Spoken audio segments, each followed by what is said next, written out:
President Aquino urges Filipinos to follow the good example of Jesus Christ. The President issued the call in his Holy Week message.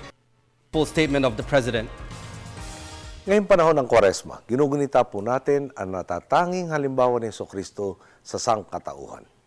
Nagkatawang tao siya, nagpakumbaba at iniligtas tayo sa kasalanan. Naging huwaran siya sa landas ng pagbubukas palad at wagas na pagmamahal sa kapwa. Bilang mga tagasunod ni Kristo, nararapat lamang na tayo tumulad sa kanyang mabuting ehemplo.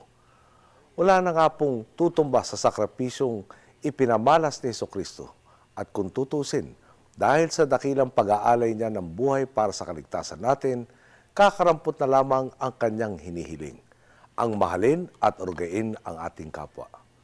Makukuha pa ba nating ipagkait ito sa kanya? Bilang isang bansa, marami na po tayong napatunayan sa landas ng pagkakaisa, pagkakawanggawa, at pagmamalasakit sa kapwa. Hindi imposibleng bumangon mula sa halos isang dekadang pagkadapa.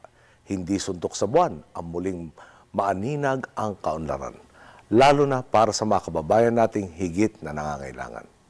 Sa gabay at patnubay ni Kristo, naipamalas natin ang bisa ng pagtuon, hindi sa pansariling interes, kundi sa ng ating mga kababayan.